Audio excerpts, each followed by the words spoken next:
Good evening, everybody, and welcome to the Zoom Wednesday lecture series. We're delighted to have Mark Roberts, who most of you will know. Mark has been running the program for 30 odd years, ever since pretty much it began, maybe even longer, and is also a regular and excellent speaker. And tonight he's speaking on Oscar Wilde's loyal friend, Reggie Turner.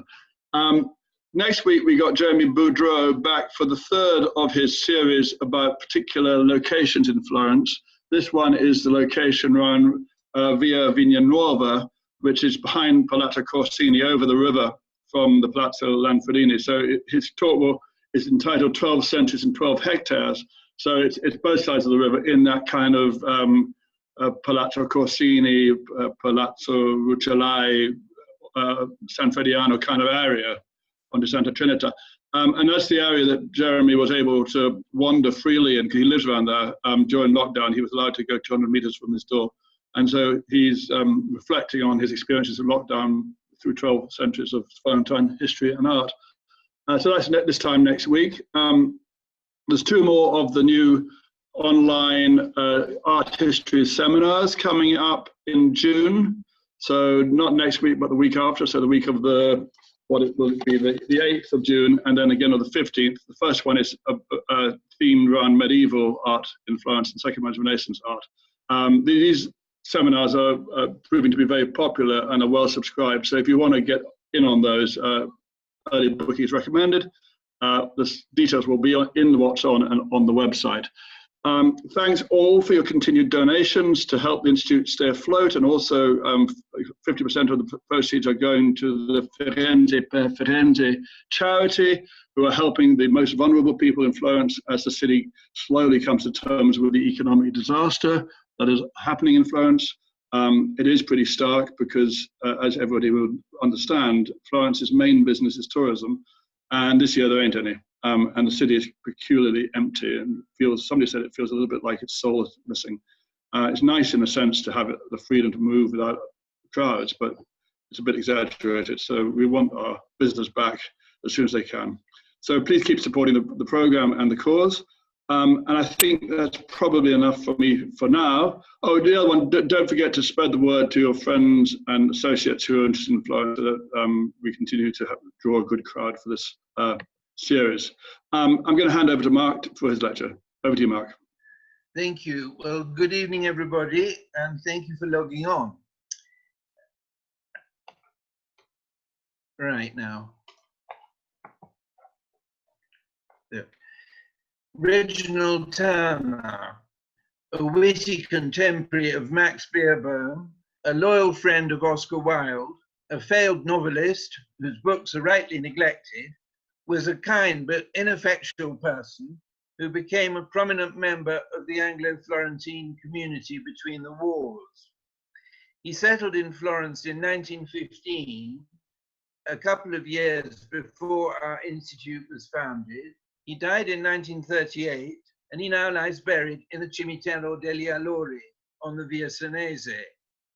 In this talk, I want to sketch briefly his earlier life, and then to concentrate on his final 2 decades in the city. He was born in 1869, the illegitimate son of either of Lionel Lawson, a rich playboy, or of his nephew, Edward Levy Lawson, later the first Lord Burnham, who was proprietor of the Daily Telegraph.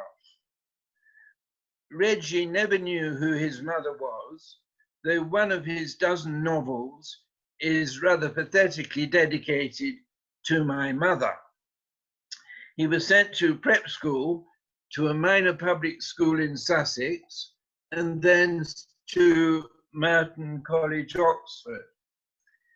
There his great friend was Max Beerbohm.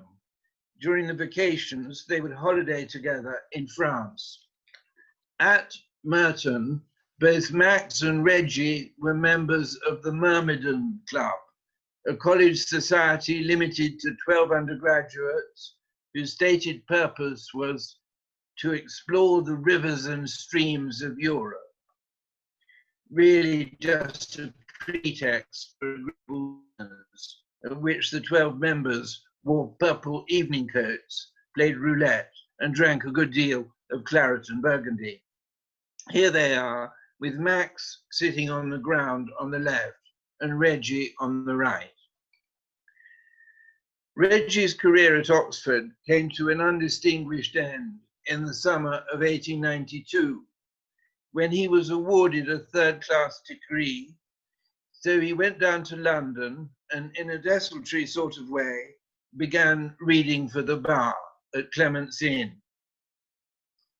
His legal studies were not very assiduous, and after the bar examinations, he felt in need of a long holiday and spent the winter of 1893 to 1894 in Egypt, where his rich young guardian, Frank Lawson, had rented a magnificent dahabeeyah, or gilded barge, on the Nile.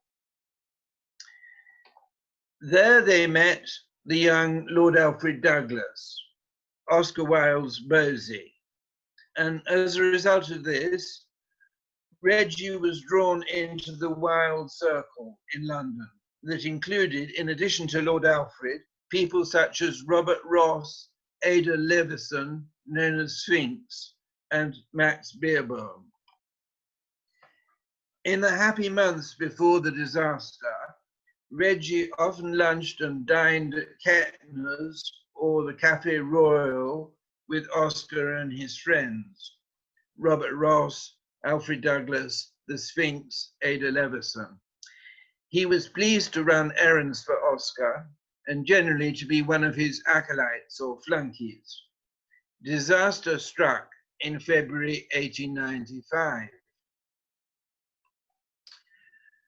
What had happened was that Bosie Douglas's father, Lord Queensberry, the screaming Scarlet Marquis, had lost his patience and had deposited an offensively worded but poorly spelt calling card at Wilde's club, the Albemarle, to Oscar Wilde, posing Somdomite. When he read the card, Wilde was appalled and immediately conceived the very bad idea of suing Bosie's father for criminal libel. In this, he was abetted by Bosie, who cordially loathed his own father. I think they were as mad as each other. And incidentally, I've discovered that Lord Queensberry, after whom the celebrated Queensberry rules are named, was not only born in Florence, but had a sister called Florence. To cut a long story short, Wilde sued the Marquis of Queensberry for criminal libel, lost his case, was tried twice in the Central Criminal Courts for gross indecency, and was sentenced to 2 years with hard labor. He once told Reggie that his doom had been sealed when he first saw the young rent boys outside Swan and Edgar's, the Piccadilly department store, while out shopping with his wife. Reggie dabbled in journalism during the 2 years of Wilde's imprisonment. When Oscar was released, Reggie did everything possible to mitigate the sufferings of the exiled, humiliated, and abandoned, and not always entirely grateful, Wilde.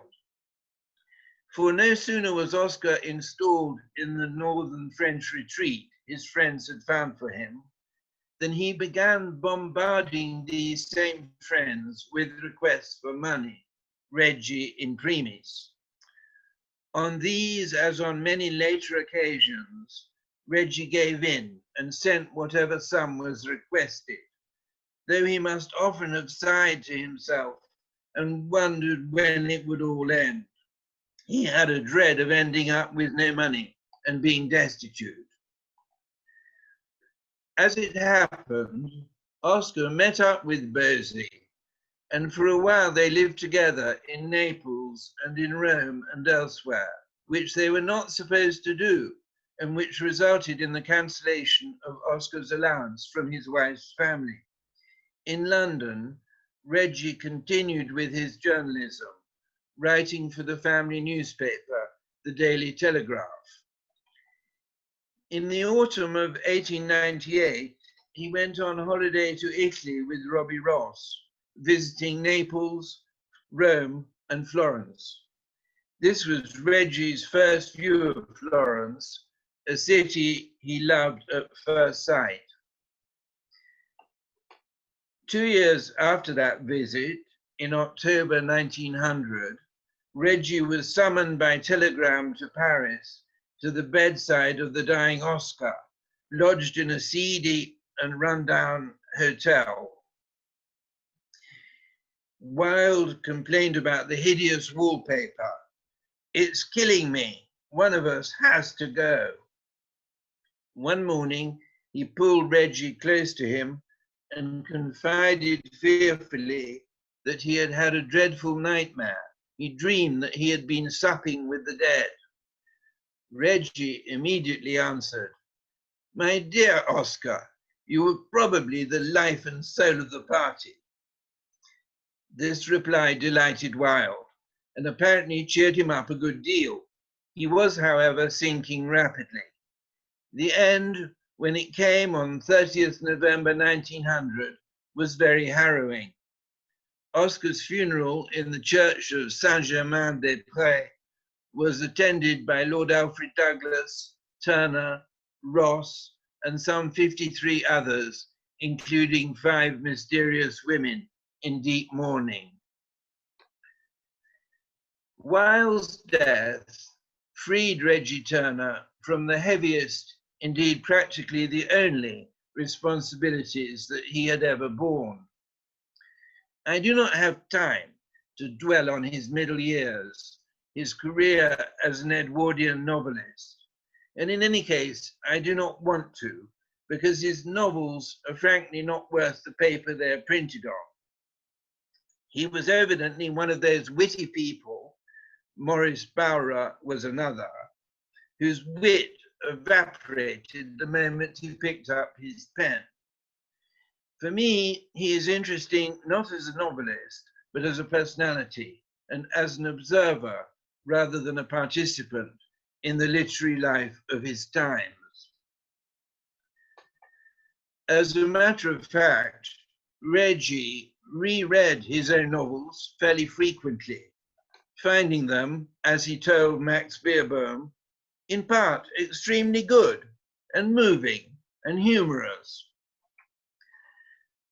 After many wanderings, Reggie decided to settle in Florence, and in mid-January 1915, he was installed at number 5 Viale Carlo Alberto, now Viale Giovane Italia, near the Nazione building.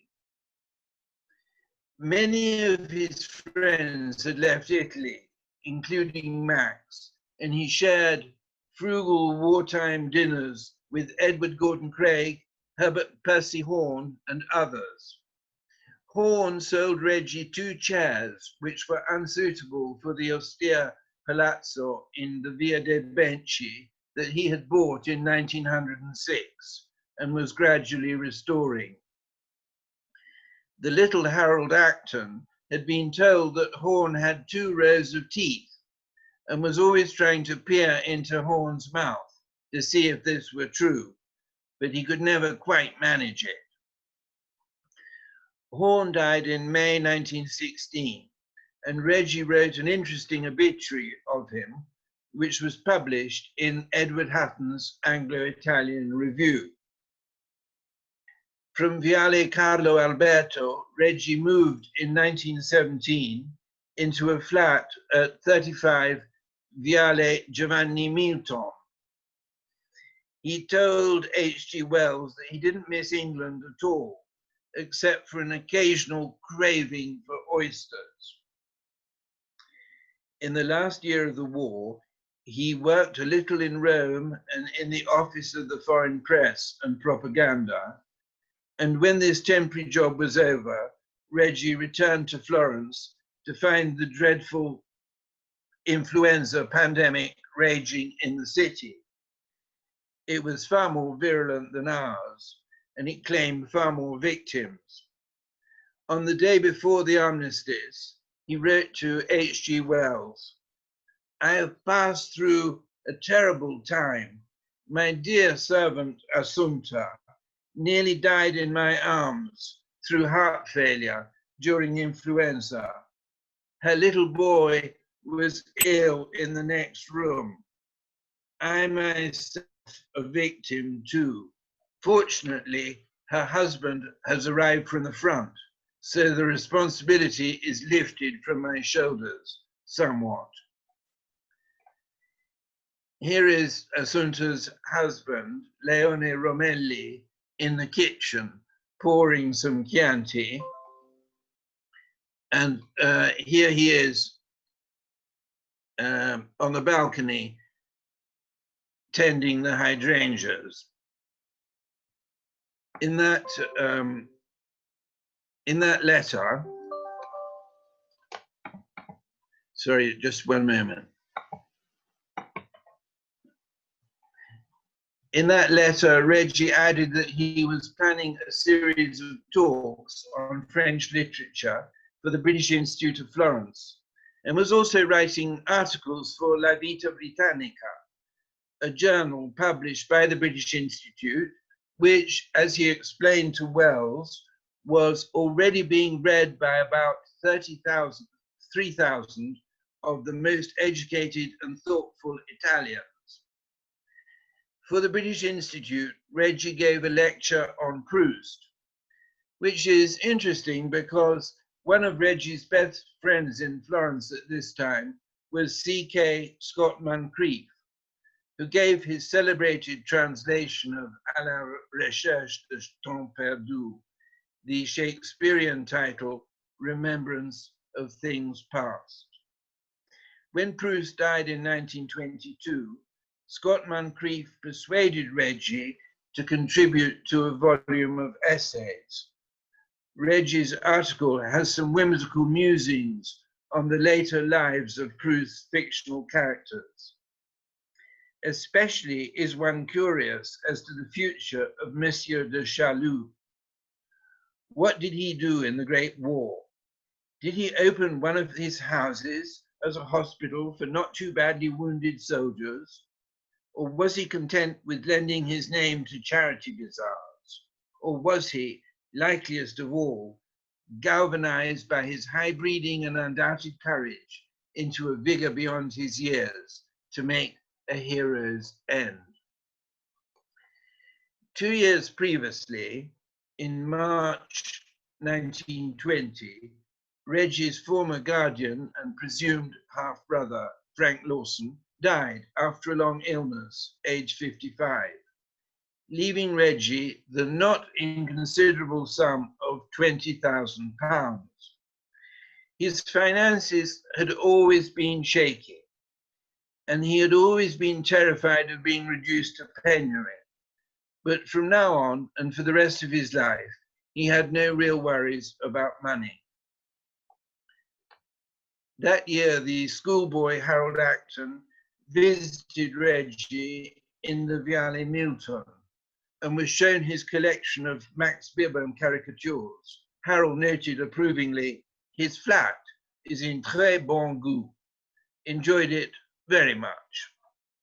The young Harold liked Reggie a good deal, and in his memoirs, he calls Reggie one of the kindest and wittiest of men. The louche travel writer Norman Douglas came to live in Florence in February 1917 and stayed here on and off. He traveled a good deal, of course, until his sudden departure from Italy in May 1937, following a scandal over an underage child, unusually in this case, a girl.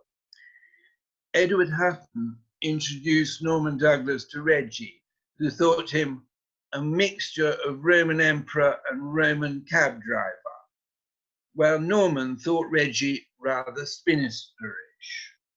He told Richard Aldington that Reggie ought not to be in Florence, but in Kensington, handing around tea cakes. For 2 decades, Douglas and Turner maintained a rather prickly relationship. As Stanley Weintraub puts it, a relationship based upon malice, suspicion, jealousy, and the knowledge that each found life vastly more amusing in the company of the other. Ian Greenlees, who was director of this institute from 1958 to 1980, recalled that Reggie Turner once persuaded Norman to take tea, a beverage and a meal that he detested, at the villa in Fiesole of an English lady who was longing to meet the author of that amusing novel, South Wind.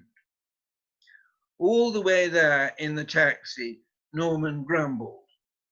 Hardly had he entered his hostess's drawing room when he suddenly remembered a pressing appointment and left.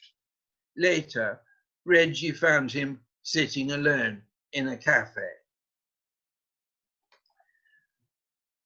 On a dark, wet, wintry evening in late November 1919, the Nottinghamshire miner's son, D.H. Lawrence, turned up for the first time in Florence.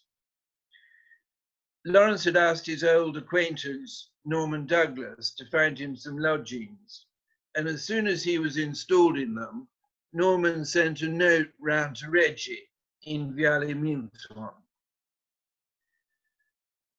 I have D.H. Lawrence, the white peacock, the rainbow, with me now.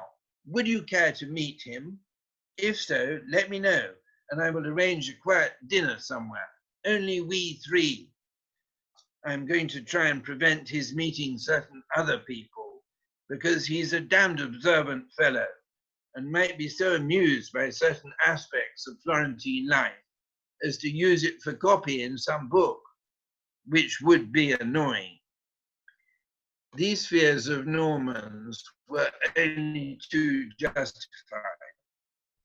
Lawrence spent many evenings in Reggie's company, often in his flat in Viale Milton, or else in the simple restaurants favored by Turner and Douglas, Betty's, or Cesare's, or Fusi's in the Via Condotta. After a while, he left Florence for Venice, but he was back again in the spring of 1921 and checked in to the Pensione Balestri on the river, now Piazza Mentana 5.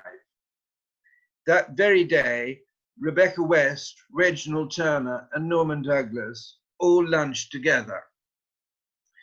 As Rebecca West wrote later, to each of us, different though we were in type, it seemed of paramount importance that we should go and pay Lawrence our respects at the first possible moment.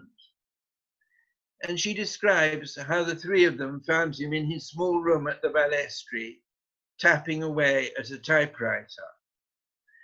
Norman Douglas burst out into a great laugh as we went in and asked him if he were already writing an article about the present state of Florence. And Lawrence answered seriously that he was. Douglas's laughter rang out louder than ever and malicious as a satyr's. What Lawrence had been tapping away at that day in the Pensione Balestri was the 16th and 17th chapters of his new novel, Aaron's Rod, which came out in June 1922. The 2 chapters set in Florence contain vividly recognizable portraits of Norman Douglas, Reginald Turner, and other Florentine expatriates. Norman Douglas appears in Aaron's Rod as the very outspoken and hard-drinking writer James Argyle. Reginald Turner appears as the spinsterish Algy Constable, blinking like a demented owl. The artist Collingwood G, or possibly the conman Maurice Magnus, appears as Louis Me. In Florence, the novel's flute-playing hero, Aaron, goes to an all-male party where these various expatriate characters are assembled. They all snapped and rattled at one another and were rather spiteful, but rather amusing.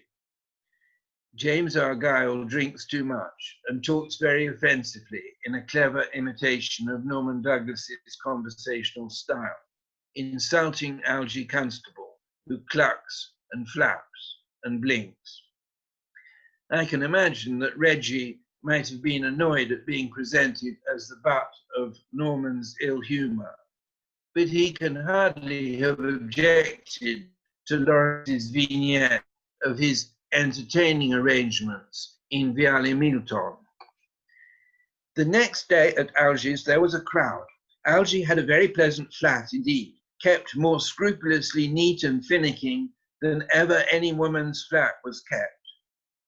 So today, with its bowls of flowers and its pictures and books and old furniture, and Algy, very nicely dressed, fluttering and blinking, and making really a charming host, it was all very delightful to the little mob of visitors. This photograph, which I took, is supposed to represent the view from Reggie's flat, which was destroyed in the war.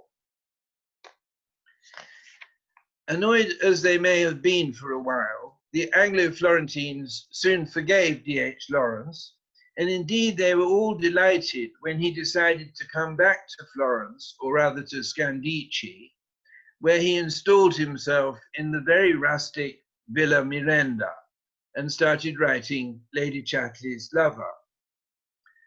Though by no means the best of Lawrence's novels, it is probably the most famous, for in 1960 it was the object of a singularly inept prosecution by the British Crown. From Scandicci, Lawrence wrote to Dorothy Brett, "I've not been in Florence for a fortnight. Then I saw Reggie Turner. Like most people there, he's going rather rapidly to pieces. Really, he's getting quite gaga. The town has a bad effect on one. I'm glad to be in the country." Lawrence was by then mortally ill from the tuberculosis that would kill him before his 45th birthday. While writing the novel, Lawrence would invite his friends over to the Villa Miranda to listen to chapters of it read aloud. Here he is reading to Reggie, Norman, and Norman's great friend Pino Orioli, the bookseller and publisher of the famous Lung'Arno series. It was Orioli who later saw the first edition of Lady Chatterley's Lover through the press of the Tipografia Giuntina. Another person present on this particular evening was, of course, the painter, Collingwood G., who painted this picture from memory after Lawrence's death. I know nothing whatever about Collingwood G., except for the remark of Compton Mackenzie that he was the most completely homosexual man I've ever met. One cannot help thinking that this was a rather odd audience for the great English novel of heterosexual passion. In the summer of 1929, Lawrence made his last visit to Reggie and Orioli in Florence when he hemorrhaged badly and had to be brought to Orioli's flat. He then set out for the French Riviera, where he died the following March. Lawrence had passed like a whirlwind through the lives of the Anglo-Florentines, but when he was gone, everything was left pretty much the same as before. One of the celebrated foreign expatriates Reggie did not especially take to was Bernard Berenson. As early as 1910, he had introduced an unflattering caricature of Berenson in one of his novels, which has a character who is a tiresome art expert called Barnardson. It may be that Reggie shared the view of Norman Douglas, who told the young Ian Greenlees to avoid Berenson an old fraud dripping with culture. The collector and dealer Martin Birnbaum records in his autobiography an incident involving Turner and Berenson, whose remarkable collection at Villa Itati had been assembled partly thanks to Berenson's secret partnership with the phenomenally successful art dealer Joseph Duveen. Birnbaum relates how one day Berenson showed Turner the literary and artistic treasures stored in Tati. But as they wandered through the halls lined with books and paintings, not a word escaped Turner's lips. This piqued Beebe, and finally he insisted on knowing what Turner really thought of his pictures. After a good deal of prodding, the Englishman whispered hesitatingly, "Oh, I think they are simply Duveen." Reggie was very social in Florence, for unlike Norman Douglas, he did not avoid smart houses, and in general was very fond of tittle-tattle. He paid court to Lady Ida Sitwell of Montegaffoni, the impossible mother of Edith, Osbert, and Sacheverell, and he would spend hours on end listening to the outpourings of Ada Leveson, the Sphinx, who had become very dotty in her old age and lived in a series of hotels, such as the Porta Rossa in Via Porta Rossa. Reggie was an assiduous frequenter of the weekly at-homes of the Marchesa Torrigiani, an outspoken American who had married into the local nobility. He loved to be visited in Florence by his literary friends, who included Arnold Bennett and H.G. Wells, and he was immensely proud when somebody sent him a postcard from London addressed to Reggie Turner, Florence, and it was immediately delivered. Harold Acton recalled, "Reggie was never allowed to slip demurely into middle age. He was continually being embarrassed. One day, as he was walking down the Via Tornabuoni, Ronald Furbank, whose mere voice made Reggie wince, rushed upon him from a flower shop and covered him from head to toe with lilies. Furbank was an exceptionally effete person, even by the standards of expatriate Florence. But Reggie was rather sad to learn from the musician Lord Berners of Furbank's lonely death in Rome in 1928, aged only 39. Somerset Maugham, the stammering, bridge-playing novelist and short story writer, who often visited Florence in this period, wrote that Reginald Turner was on the whole the most amusing man I have known. Reggie liked an audience, though he was quite content with one of 3 or 4. And then he would take a theme and embroider upon it with such drollery that he made your sides so ache with laughter that at last you had to beg him to stop. It was Maugham whose boasting about the rarity of first editions of his novels prompted Turner to remark, with reference to the dismal sales of his own books, "It's my second editions that are very rare." Max Beerbohm, in describing Reggie's wit, remarked that he was not very responsible to other people's humor. The comment rather worried Reggie, who asked Somerset Maugham if he thought it were true. "I didn't want to hurt his feelings, so I said, 'Well, Reggie, you never laugh at any of my jokes.' He blinked and puckered up his face and with a grin replied, 'But I don't think they're funny.'" Both Reggie and Pino Orioli were hard hit financially when the Florentine Bank, patronized by the Anglo-Florentine community, like numerous other Italian financial institutions, closed its doors in the wake of the Wall Street crash. The Mussolini regime reconstituted the failed banks and credited the desperate depositors with 80% of their deposits. To Reggie, the restoration of most of his account was a great blessing and another sign of the wisdom, benevolence, and efficiency of the Duce. Until the advent of the racial laws and the partnership with Hitler, Reggie was outspoken in his praise of Mussolini, like many, but by no means all, of the Anglo-Florentines, which caused Norman Douglas to write caustically to Edward Hutton in 1935, Reggie is doing very well and becoming very fascist.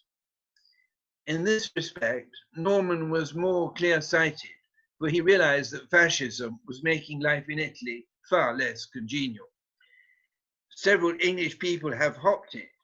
I shall not go until I am kicked, he wrote. And of course, that was exactly what happened. I should add that Reggie cordially loathed Nazi Germany. My 50% of Jewish blood boils against that country, he wrote. My picture shows the crowds in Piazza Signoria when Mussolini wrote in the visitors' book at Palazzo Vecchio, Firenze fascistissima. Here is one of Reggie's paintings, which the Romelli family kindly allowed me to photograph. I'm afraid he was no better as a painter than as a novelist. After Norman's departure from Florence, Reggie carried on much as before, though depressed by the deteriorating political situation and by his own failing health. When Somerset Maugham and his friend Gerald Haxton passed through Florence in the spring of 1938, on their way from the Far East to the south of France, they were alarmed to find Reggie very frail. He was extremely well looked after by his devoted servants, the Romellis, to whom he left the residue of his estate after a bequest to Orioli. When Reggie's beloved pet dog was run over on the Viale and killed, the Romellis bought him a replacement puppy and gave it to him as a surprise on his return from a visit to Venice. I had this information from the daughter of the little boy in the photograph. I will end with a passage from the world-weary Richard Aldington, writing in the 1950s in his memoir about Norman Douglas and Pino Orioli. In the summer of 1938, I received a letter from Reggie, rather a sad one, congratulating me on the birth of my daughter, the only real immortality. I did not know then how far gone he was with that dreadful disease, cancer of the tongue. Suddenly came a telegram from Pino to say Reggie was dead, whereupon I cabled him money to lay a wreath from me on Reggie's tomb. I think the only one that I ever sent in my life. Why did I waste money on what I thought then and still think an absurd superstition and a profanation of beautiful flowers, which should be devoted to the feasts of youth and the courtship of women? Aldington answers his own question by recalling how Reggie, when he could ill afford it, had paid for a wreath at Oscar Wilde's funeral in Paris, how he had deserved well from the Republic of Letters, how he had stood loyally beside the fallen hero, etc. The result was that Reggie's grave in the Cimitero degli Allori was adorned with flowers sent by both Aldington and Orioli, bearing the very same wording as had been used at that other funeral 38 years previously. Thank you. Well, thank you very much, Mark. Fascinating as always. Another interesting insight to the Anglo-Florentine community between the wars, which is such a rich time, of course, and so important in the foundation and early years of the British Institute. Yes. I, of course, was a young teacher at the Institute between 78 and 81, I think. And so I had the pleasure of meeting Ian Greenlees, who you referred to there, of course, Howard Actor as well. And that's when you and I first met, but it's always fascinating to hear some of our backstories. Particularly the thing that many of the Anglo-Florentines were drawn to fascism before it turned fully ugly, including the then director of the Institute. But some, yes, certainly. And my question would be, what you said it was widespread amongst the Anglo-Florentines. Was that out of a sense of frustration with the chaos of the way things are in Italy, or just naivety, or what was going on there? Yes, I think really until Mussolini showed his true colours, until the racial laws in 1938 and the pact with Hitler, you know, it was still possible to see Mussolini. If you didn't peer too closely, it was still possible to see him as the man who made the trains run on time, and so on. Yes. By no means all the Anglo-Florentines were fascists. I mean, Norman Douglas, for example, definitely wasn't. Io volevo dire una cosa. Io ho sentito parlare da mio padre il dottor Grillis. Sì. Quando parlava Mark di Grillis, io ne ho sentito parlare parecchio del vecchio direttore Grillis. L'hai conosciuto? No, non me l'ha parlato Babbo, me ne parlava sì, Babbo. ho capito, sì. Sì, ho sentito parlare parecchio. But for those who don't speak Italian, Barbara, who works at the Institute, was saying that her father used to talk about Ian Greenlees as a figure in the city. Mia nonna lavorava al British. Oh, and her grandmother worked at the British Institute. How about that? Runs in the family. That's good. Anyhow, so anybody who'd like to join the conversation, ask Mark a question or make a point, feel free to unmute yourself. Mark, I think if you now stop sharing your screen, then all the pictures can pop up, and we'll see who's on the conference. Here we all are. Okay, everybody. So over to you. Anyone who would like to intervene, please unmute. But if you're not talking, please mute again. Thank you very much. Yeah.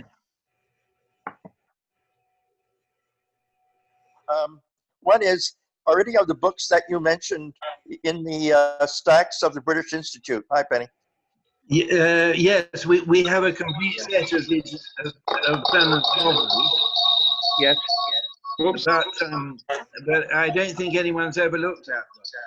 Well, when I'm back, I'll have to take a look at them. I was looking especially for Aaron's Rod by D.A. Florence. Oh, I beg your pardon. I thought you meant Turner's novels. No, yes, no, I did. We Aaron's Rod is by D.A. Florence. We do have a set of Lawrence's. Okay, so you do have the Aaron's Rod there as well. Yes, indeed, yes. Wonderful. And I just want to add one other thing. I'm just finishing a book by Roberts on Churchill. And Churchill was actually, I think up to about 1935, 36, was thought that Mussolini wasn't that bad a guy, you know, and he might be able to do business. So you can see where the Florentine people, where they were coming from. Yeah, indeed. Yeah, well, as I say, in the earlier years, it could be said that he wasn't too bad if you ignored political murders such as Matteotti. Yeah. Oh, by the way, I just throw in, it's a wonderful talk, Mark. Your usual high standard. Thank you, Graham. I've lost the picture here. I can't see anybody. Oh, we can see you. Mark. Yeah. Hello, Mark. No, that's better. Can you see me? How Yes, are you? Sylvia. Hello. Well, thank you so much for that talk. It was fantastic. Thank you, Do Sylvia. you have any of Reggie Turner's books in the library? Probably not. Yes, we have almost all of them, I think. Oh, really? Okay. Well, I showed a couple of slides of the covers. I see. Yes, I saw that. Yes. And but I don't think anyone's ever looked at them. Ah. But for what you say, Mark, that's probably a good thing rather than a bad thing, right? Yes. Well, I found, yeah, I haven't read a great deal, but what I did read, I thought was pretty unreadable. Perhaps we should arrange an auction of the complete works of Reggie Turner to the highest bidder to help fund the library whilst we're closed. Huh? Yeah. Any bids in the comments section, please. May I ask a question? Fascinating talk, Mark. You mentioned two people who I'd like you to say a little bit more about. Yeah. I'm not sure if I got their names quite right, but one was Pino Orioli, Yes. and the other was Ida Levinson, I think. Yeah, Ada, yes. Well, Pino or Giuseppe Orioli was a Florentine bookseller and publisher. He's most famous for a series called the Lungarno series, where he published, let me think, Harold Acton, D.H. Lawrence, certainly, various other writers. And for writing his memoirs, a very amusing memoir called, I think it's called Along the Road, which was ghosted by Norman Douglas, who was his great friend. And the other was Ada Levinson, who was a very witty Jewish society lady who was friends with Oscar Wilde, and was one of his few friends, together with Turner, who stuck by him after his disgrace. Hello? He's there. I can just give you a little insight into the black shirts, the fascists that were left over in about 1980. Simon and I went to have a meal at I Latini, and as you know, they have the long communal tables, and there we were sitting. We were I think we were on one side, or he was at the head and I was next to him. To cut a long story short, full table, people started leaving. There were two guys with black shirts sitting opposite us, and absolutely no idea. Meantime, all these people left, and we said to the waiter, where have they all gone? And he whispered in our ear something, I think I left the table, and said to him, why have they all left the table? And he said, it's because of the black shirts. The whatever. So he said, do you want to leave? And we said, well, yeah. So there in the main room, when you walk in, I haven't been there for decades, there were two black-shirted, mustachioed chaps with, they looked like Freddie Mercury, sort of with mustaches and black hair. And they were sitting alone at this huge, long table. And the rest of the Florentines, in those days, it was mostly Florentines eating there, had abandoned the table. How amazing. Mm. Yeah. They were the real deal. They had the full kind of neo-fascist kit, tribute to the Duce stuff going on. And Fiorenza Il Rosso didn't want to bar of it. It was a good little vignette. Yeah. Amazing. And that was 55 years after the end of the war. No, 40. Yeah, 35. 35. Do you know? Yeah. What? Not 70. No, 45. Whatever, 35. Yeah. So hi, Mark. This is Christina Bellini. Yes. Hi. I just wanted to point out that in Harold Acton's library, there's a series of yellow books that were definitely Reggie Turner's. Oh, really? Yeah, and one of them I believe was Ada Leverson's. Oh, really? That's interesting. Yeah. Well, and Any yellow books in the British Institute? Yes, we've got a nearly complete set of the yellow book. Yeah. Oh wow. Okay. No, we only have a few. I believe that I guess at this point I believe they've been I don't know, donated, given to Harold perhaps, or Hortense, maybe by Reggie Turner. Yeah, that's interesting. I know. I have a question. Yes, please. Hi. Hi. I'm sorry to interrupt your response. I didn't realize that you were continuing. Tell me. But, hi. Thank you for this talk so very much. We often spend seasons in Florence, but I'm in New York now, and checking into the is just a delight and a half of the week. My question, however, was about Richard Aldington. Yeah. During the the isolation period in New York as well as in Florence, I have been reading the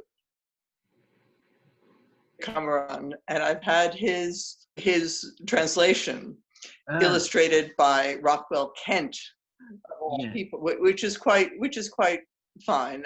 But I'm curious about it. I can't find much criticism about whether that's considered kind of a worthy translation. And now, from your talk, wondering if he commenced or proceeded with it while in Florence. I don't know enough about Aldington. That's very interesting. I mean, he's famous for his very hostile life of Florence of Arabia. Yes, infamous, yeah. Yes, it's a good book in some ways. I mean, people, they say that to write a good biography, you have to love the subject. And I think that's generally true, but in this case, he was driven by extreme loathing for his subject, which produced a book of a certain kind. Anyway, it's unbalanced, and it's a crazy book in some ways, but it has an undoubted power. I don't know his translation of the Decameron. I mean, I think he knew Italian pretty well. He should have been able to. Looking back on the various editions that were available, it seems as though his was considered the definitive translation from the 30s to the 50s or 60s, and I don't know of the newer ones. Yeah. Haven't looked into those. We're having a talk by a Decameron Boccaccio expert in about 3 or 4 weeks' time. Jason Houston, who's resident in Florence, will be talking about it. So if you come into that, you can ask Jason what are the best translations. He'll know. Hey, terrific. Thank you. Love to you all. Great. Thanks, Alice. Any more for any more? We're at the top of the hour, but we can go on for a few more minutes if people have more that they'd like to ask or share.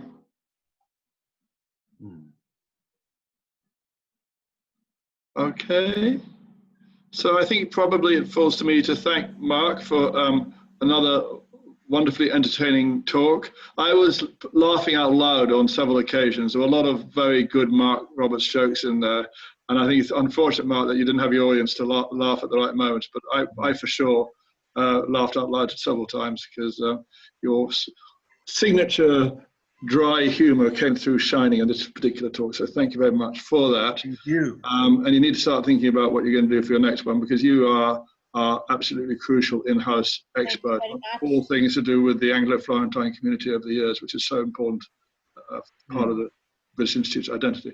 Thanks everyone for tuning in. Same time next week. Don't forget to put in your €5 for the donation, because if everyone puts in a little bit, it just stacks up nicely, and it's really important for both Institute and Florence at the moment. You again. And we will keep this going into the future. It's fun, and it's really just nice to engage with you all whilst it's not possible for you all to be coming down to Florence, as I know that most of you want to do. We miss you. Take care till next week. Thank you. Bye. Thank you, Simon. Thank you, Mark. Wonderful.